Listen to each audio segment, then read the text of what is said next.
the pandemic has, to a large extent, exposed and even intensified the existing competitive trends, which I have been describing. We see this escalation of US-China rivalry. We see in rhetoric, in mutual blaming, right, for the COVID-19. United States calling it the Chinese virus, whereas there have been certain Chinese statements suggesting that possibly the virus was imported to China. And of course, Sino-US relations, this is a very complicated relationship because they're at the roots of US-China relations. These are unresolved structural issues if we look from a perspective of the very different political systems, different values, obviously, that for the United States and for China, which have been at the root of this very problematic relationship. And then related to these, the different aspirations and visions of how they see regional order in Northeast Asia, in the Asia Pacific, or even at the global level. And now with this pandemic, this has been really exposed, this competition for influence, even though we tend to often describe US policy as isolationist under President Trump, and indeed the rhetoric of the America First, even some statements recently that if there is a vaccine that would be first distributed to the American people, and there's certain perception that the United States is really losing out the battle with China in terms of global leadership. I think that the United States under Trump is still continuing to emphasize the global US position, both in Asia and at the global level, despite this perception of isolationism or maybe retrenchment. Now, in my view, both US and Chinese leadership has been undermined in both cases by the pandemic. And that has led also the declining confidence, I would say, in both Asia and Europe, in the capabilities, the ability of either the US or China to lead the world. So there has been virtually, of course, very little international collaboration concerning COVID-19.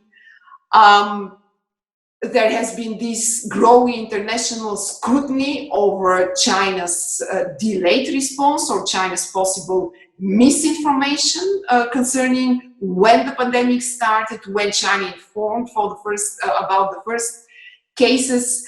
And China, however, has tried to act as a responsible great power. This is very important for China's transformation of identity, China's rise as a responsible great power. We all have seen, of course, the high publicity surrounding China's donation of materials, personal protective equipment, masks, and other related equipment to countries, sending experts to Italy, donating to countries in Europe. And this has been, I think, a way for China to shift a little bit the global attention away from US blame on China for the Chinese virus towards China's acting as a global responsible power, and China trying to contrast its own cooperative behavior right now with US inability to cooperate at the global level. For example, US deciding in the middle of the pandemic to halt US financial support to the World Health Organization, right? This has been presented, of course, by Chinese commentators as extremely irresponsible, where China has been the responsible great power trying to collaborate. And even now, this, interestingly, the Health Silk Road, something which President Xi Jinping announced back in 2016, now has become more important than ever, and China has been very active and trying to repair its image by promoting this international collaboration, on dealing with pandemics, with infectious disease, and in the medical sector, led by China. This is yet another signal that the Chinese leaders are giving to the world. Look how responsible we are. But of course, we have also the other side of the story on China, that there is a growing perception that China is kind of trying to take this somewhat advantage of the crisis, of the fact that the United States and all other countries are distracted, that they're dealing with the pandemic, with a lot of course, issues related to the pandemic, economic concerns in many of the countries. And there's a concern that China is using that to advance its interest in the South China Sea with continuing reclamation activities.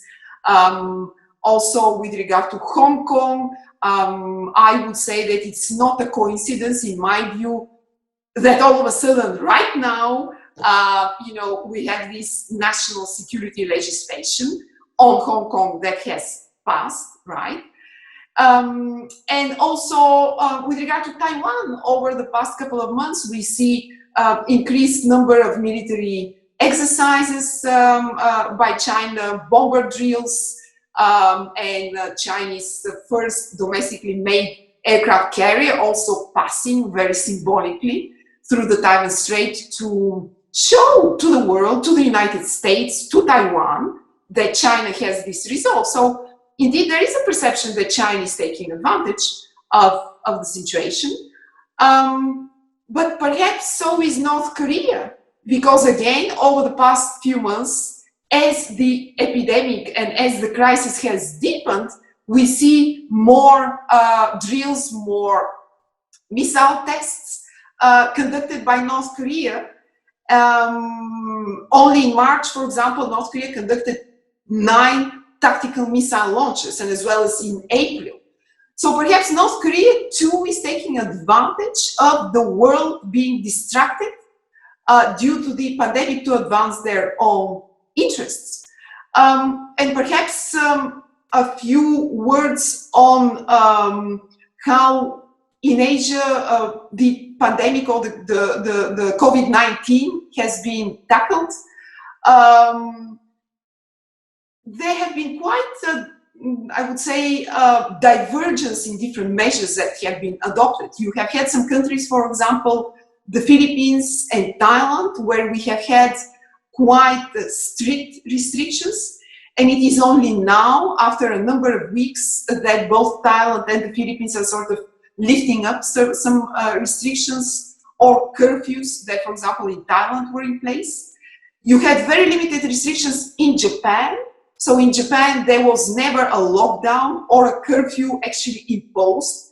Instead, you had an emergency a kind of situation declared, and Japanese citizens were advised to stay at home. And then you had, of course, the South Korean case, where we did not have a fully-fledged lockdown, but there was a very aggressive policy of large-scale testing and contact tracing, which has to a large extent become, when I listen to the debates in Europe, as a model for perhaps some European countries to follow. Some countries in Asia have succeeded with flattening the curve much faster. For example, Vietnam, because they adopted measures much earlier. Also Taiwan. The Taiwan case, as the Trump administration has been also calling the Taiwan success story, as opposed to the China story. So, just juxtaposing Taiwan, the democratic Taiwan, against non-democratic China in US narrative. Whereas other countries, for example, in Southeast Asia have been struggling. The Philippines and Indonesia. Indonesia, for example, still has growing numbers of infections, unfortunately. And whether or not there has been any region-wide response, I would say there have been online meetings, for example, between ASEAN leaders and Japan, China, and South Korea, video conferences, and certain agreements that there would be more collaboration between Northeast Asia and Southeast Asia, especially to ensure that the supply chains, so provision of any necessary medical materials or food or other, will not be blocked in a possible next pandemic or crisis. But to a large extent, we see really diversity in responses in when countries actually decided to impose more restrictions, and some countries, even like Japan, not even imposing severe restrictions in comparison to countries such as, for example, the Philippines.